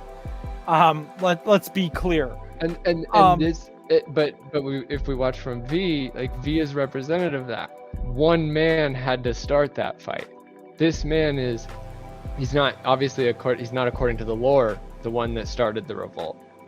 But he was a man in a situation where he wasn't supposed to revolt, who revolted and succeeded and got his. Right. And he didn't kill anybody to get his. He killed people to get his freedom. But once he was free, he started protecting people and saving people. Okay, but then how many people who have almost the exact same story throughout Bajor are going to be in the dark and cold because this guy is being a pain in the butt? And that's the sacrifice of those people. That's what I mean. It sucks. Right, but you're asking if you truly stand for peace and freedom. Yeah, I'm saying if Bajor, and if you're a Bajoran who claims that peace and freedom matters, and that's what fighting for peace and freedom should look like, is being this guy. This guy should be the example. If we're suffering because that guy represents what we all stand for, his right to peace is worth our suffering. Whether it's 10,000 or 1,000,000 of us, that's what we all said we fought for. And now the first time where our claims are actually being called upon, get him off that planet as fast as we can, because we matter more. Well, that's what they said. So Bajor doesn't stand for what Bajor says it stands for. Yeah, well, I mean, by doing this. And I think that's what this whole episode claimed, is because, like, it presented the thought, like, stand for what you believe in. Say you're willing to suffer for what you believe in. And nobody did. And nobody even thought that was what this man was saying, even though he kept saying, that's what I'm saying. Saying, I fought every single thing in the universe to sit here, and I will die here. If you want to kill me here, that's on you. I'm not going to fight you, but I'm staying here. And they said, no, we have to protect your life, and you have to live with the guilt of losing to one more adversary. See, and this is the thing that I do love about DeepSpaceNine, because they did not give us an easy, you have to do it this way kind of answer, right? And they gave us a question that does not have easy answers at all here. Absolutely not. No, and right? I do want to make that clear. Like, I don't think that people should suffer for the needs of the one. unless you as a people claim that those needs are what you define as paramount to your civilization. Like if you claim, like if that is your credo, the rights of one will not be infringed, but you infringe on those rights, you can never claim that credo again. Yeah. Well, like I said, I think this is one of those episodes where it's a, yeah, I mean, Crazy Koala, Arendi, yeah, building some sort of dome around like his land so that he can survive. Yeah, I mean, look, that's another possibility that wasn't even considered, and I don't that we know why. That we know of. Well, I was gonna say, and I don't know why it wasn't. It could just be lazy writing. It could be a lot of. Well, hold on. Pause. Poison the entire atmosphere. Let's pause real quick. Let's consider that this is a product of its time. And so a 45-minute show with commercial breaks, you're only going to have so much time to have dialogues and discussions. To me, it's implied that that discussion was already had. Yeah, because they're already like this isn't like we're having the debate about whether or not he could say we've had the debate. He didn't show up to the debate floor. We're doing it. And so that's what I feel the stage is at this point in the episode. So yeah, Biodome might have solved the issue, but then again, maybe there's a restriction of resources. Maybe it's not a suitable. Maybe they don't have the technology in that specific environment to have a suitable biodome. But yeah, I think that's actually something this episode did a really good point of making. Is it was 40 people versus 10,000, and 39 of the 40, or it was like 43, and 40 of the 43 were like, yeah, we don't care. Where are we going? They ended up agreeing and to the three, leave the moon. No, 100%. And that was something that the major even said, like, but did they agree because we told them to agree, or did they agree because they actually got the chance to talk it out? And everybody just like, that's the sacrifice people make. And it's like, yeah, but when you force people to make sacrifices, you don't let them sacrifice, which is what even the old man, he wasn't saying like, no, don't do this. No, please stop. He was just saying, no, I want you to feel guilty for killing me because you're the ones responsible for not respecting me. Yeah. So I'll go ahead and I think the answer actually lies with Kira. And I think that she's... what's happened to her since the occupation is the answer. See, what was his name again? Volachek? No. Molabok. Morlock. Molabok. Molabok. Yeah, Molabok. Molabok is very sure that he has nothing else. That once, if he's forced to leave, he's gonna die. He says that, right? Now, he's an older man. Having to start over isn't exactly the idea, but that wasn't going to be the case. The Bajorans would have supplied him with land and all that stuff. They were going to give him a plot on Bajor. I'm pretty sure that was metaphorical. His spirit. This was one more adversary telling him what to do. Yeah. And giving in, no matter what form of giving in, was the final stab in his spiritual heart.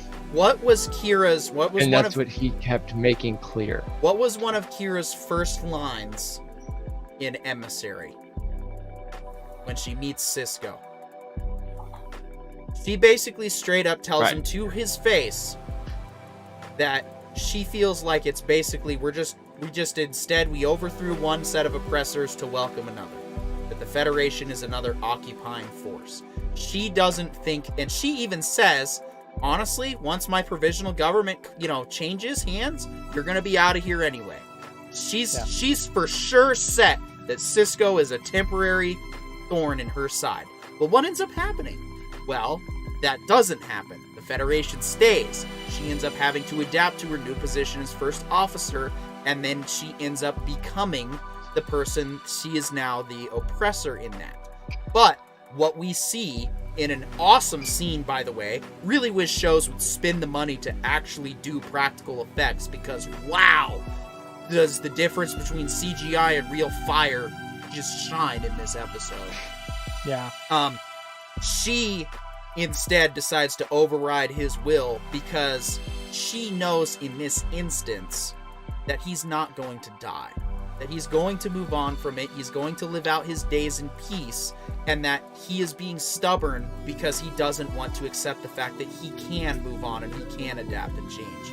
And she's the proof of that. And while I accept all of that as her justification and her understanding, I think what the show so eloquently put is that, like, that's the same as bulldozing statues and bulldozing history. Is just because you know that what you believe now is better than what we used to believe doesn't mean that the people that lived through it don't deserve a break now that they're living in the now. Like this old man suffered everything. He didn't even know much about the war. He never even got to go back to Bajor by any stretch of the means until they're telling him he has to. Well, no, he there was no ships, there was no traffic for the most part for his care. And that's what I mean is he is the historical survivor of oppression.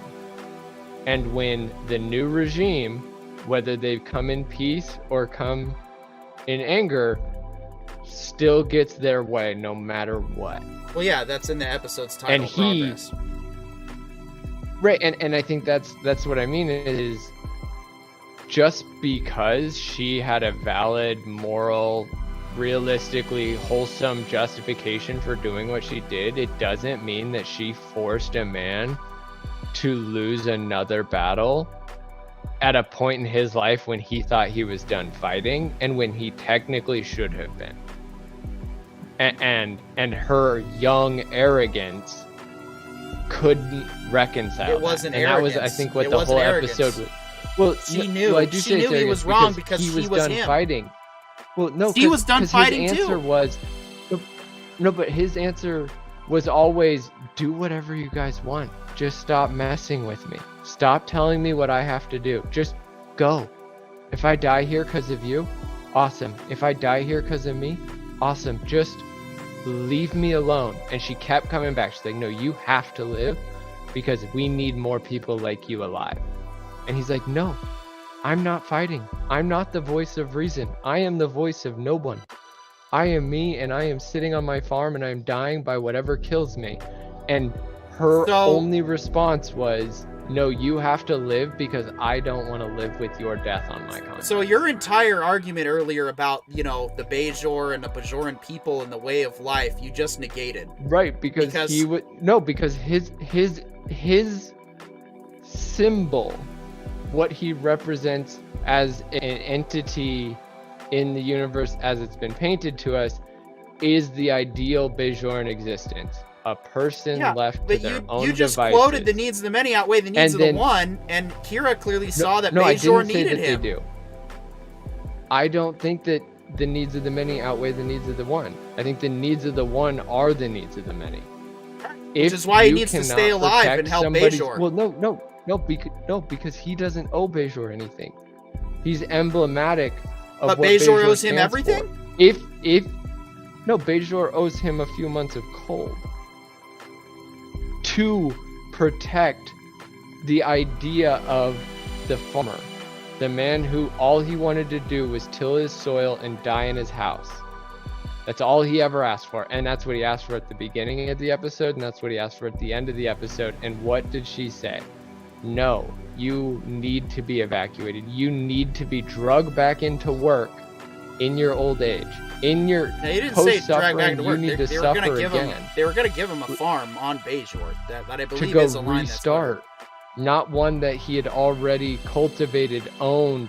Like it's to me, it's very emblematic of the indigenous people's relocation.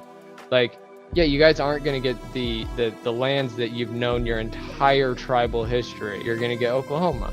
No, now you're going to get Nebraska, Wyoming, and we're just relocating it. You get all the property, but you just have to go there, and you have to, because we said so.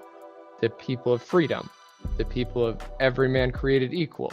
You have to go to where we say you go. Well, yeah, because they didn't want to conform, but that's we totally need it. Different argument. No, see, But no, because he didn't want to conform either. Yeah, but he was He Bajoran didn't and want already to change subject to Bajoran customs and He laws. wasn't Bajoran. No, because Yes, he was. as far as he was concerned, So then if he wasn't Bajor was Bajoran, then dead why does under he have to? Cardassian Why do the rule. others have to go? He was cool? an escape. No, I'm because having the trouble Bajorans understanding say your they stand argument for because now you're freedom. talking yourself into circles and you're shooting your own argument in the foot.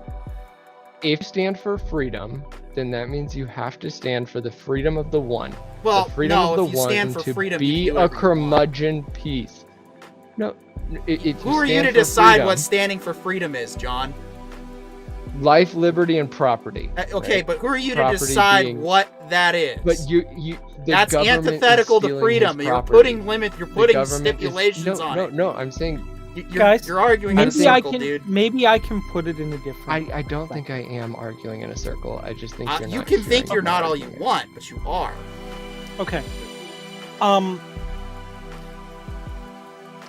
Based on information not yet seen in the series, the core tenets of enlightenment among the Bajoran faith are charity, right? Humility and faith. Now, if charity is among those listed, this individual is being quite selfish and thus antithetical to the Bajoran religion. Therefore, And that's. But he I would wasn't argue claiming to be he's not Bajoran. She following- was claiming. well, hold no, on. so I would he's argue not- that he's not following the Bajoran ideals, and therefore, and we also have to remember we are dealing with a culture that is not our own. Right? And that okay, and that's what I love about this whole episode as a whole is it made a point that this man is not a Bajoran believer, a true Bajoran of Bajoran descent. It really felt like this man was a citizen of a nation that was then invaded by another nation, that he then completely escaped from all of it to a random planet, where he then, in this case a moon, where he then cultivated a life for himself. Okay. Then from episode 1 in Emissary, we have the Bajorans that claim that every Bajoran deserves the right to freedom and the right to peace and Well, individual hold on. liberty. Hold on. And You cannot make the argument that he is Bajoran and deserves Bajoran rights No. and freedoms. Hold on. let I'm me not. finish. I'm not. I've let you go on for quite a while. And then make the argument that he is Bajoran and, should be treated as such. He gets to pick one. You're either a Bajoran Okay. and subject to Bajoran rules, or you're not a Bajoran, in which case you're illegally invading Bajoran space and should be booted out. You can have one or the other. No. So we get this painting of this person who is identified as a Bajoran citizen.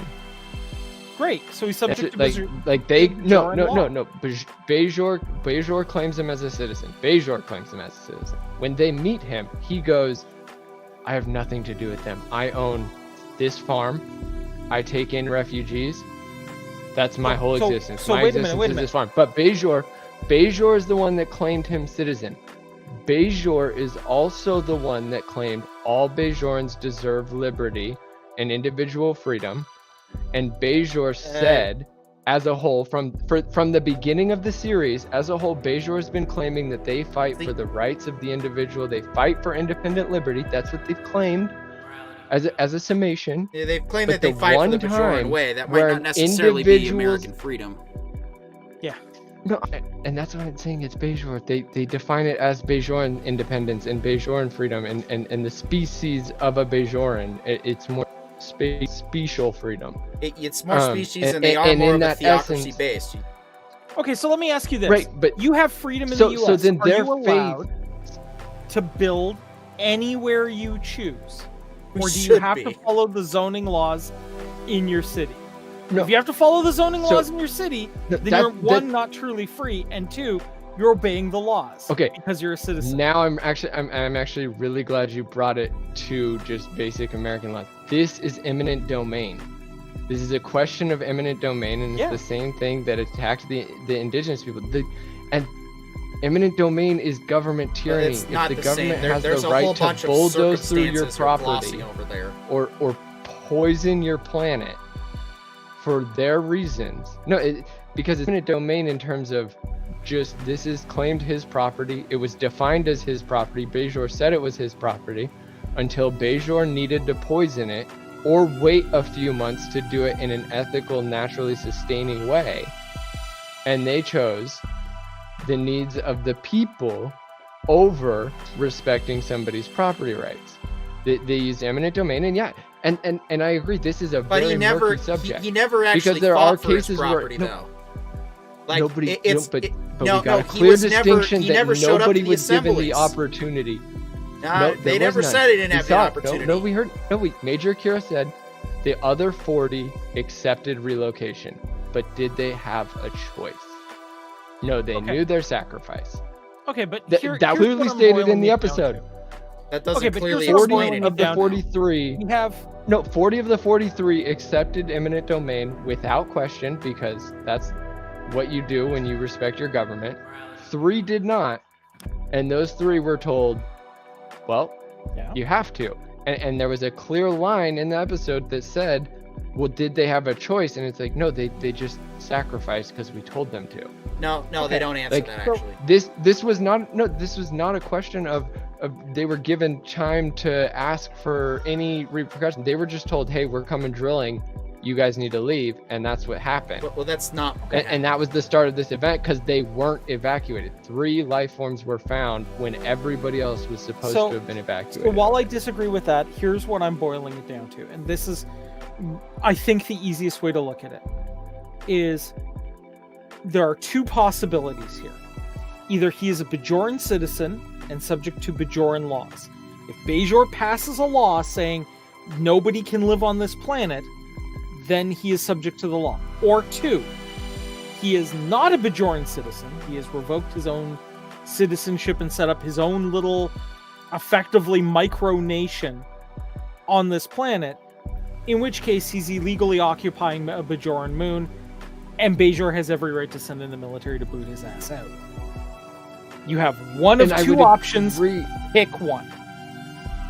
So if he is a Bajoran citizen, and Bajor claims to protect property rights, where did it ever state that Bajor claims to protect property rights, though? Well, if attribute property and liberty, like, English common law does, English common law states life, liberty, and property. Those are the 3 foundations of your rights. Those are your 3 rights in a human society, or foundational rights, which is what they're working off of for the lore. We are the template with which all the other races are built, and so we don't know for sure whether or not Bajor respects property rights. But if you are a person who claims to respect property rights, and I believe that what we got was literally like honestly, this is a picture perfect representation of the indigenous relocation programs across North America. Because I hard disagree with that. Yes. Yeah, I'm gonna do the same. I say picture perfect in terms of the needs of the many, manifest destiny, always came in and outweighed every single treaty, every single agreement, every single diplomatic negotiation. Every single time manifest destiny came into play, it won. This isn't a situation of manifest destiny. No, I would argue and manifest that destiny are synonymous in this instance. Disagree. When the federal government claims that your land belongs to the federal government, even after writing a diplomatic treaty that clearly states this land belongs to you, see the Oklahoma Treaty. Yeah. No, you're is comparing why apples the Supreme to a Court had to battleship, rule that dude. Oklahoma. I get what you're trying to draw, and it's a huge leap scale. that is not. It's just not there. I'm saying there were people You're gonna break your that arms were if you being keep told reaching to on this one, leave. John. It's a Okay, reach, guys. man. I hear you. Here's what I'm going to suggest. Well, Yeah. We've got 3 minutes I left. don't think you hear me though. We got 3 minutes left. Let's agree that this episode is murky enough It's that a we conundrum. can all it's a have. great one. Yeah, it's a great one. This in that episode, made us because of this debate. discussion, gets an automatic 7 from me because that's Exactly. good writing. Exactly. Yeah, I understand where you're coming And- from, but we also don't have time to sort it out at this point. And let's also say that, even though we disagree, we all still respect each other greatly. Absolutely. Because we're not jerks. Absolutely, John. I'm still glad Yeah. you're sticking with the show, and I'm that's the one grateful thing that I am when No. it comes to Kurtzman Trek is that we got you on to DS9. And that's why I say I don't necessarily think that you hear me, and it's most likely due to the fact that I'm not presenting my argument as clearly as I'm hearing it in my own head. Yep. And I've I done do the same thing. I still do believe the my same argument thing. is sound, but I don't believe that I presented it appropriately, and that's why I chose to say that I don't think you hear me, because it's not that I don't think you're not listening. I It's just just think not I resonating. don't got Try what I a wanted to say different- across, yeah. and that's why there's no failure. Like I'm not disconnected. I wasn't planning on running away from this conversation or even feeling bad Wasn't about gonna this ask you. conversation post call. That's what respectful discourse is. Like I want the audience to know. Like I feel like I was targeted. Just because you guys didn't get what I was saying doesn't mean that I feel attacked. Like you guys didn't get it and present it properly, and I see that Gotta as work the on your approach, person which is who why we was need to attacked. We need to get I our don't feel attacked. subscribe star going so we can have you post. We can do blog responses for later episodes, for episodes like this, so you can rethink your position and maybe come back with a better or more articulate analogy or The after show or something. yeah. No, that'll Yeah, be present coming it on very paper soon. rather than Right, speech. because then you have a different way to try to re-articulate and do a rebuttal that way, which I think is something we yeah, should probably and that's start what I mean. doing. But Yeah, and that's all the emphasis I'm trying to put is that I don't feel I gotta like put you emphasis guys are on the fact that making we're me out of feel time. bad. I We're- just feel like I want to thank all of our listeners. I want to thank all of our podcast listeners, everyone watching live. We appreciate you guys being here. Thanks for helping the discussion. I'm Petey here for the Ryder Brothers. We will see you next week.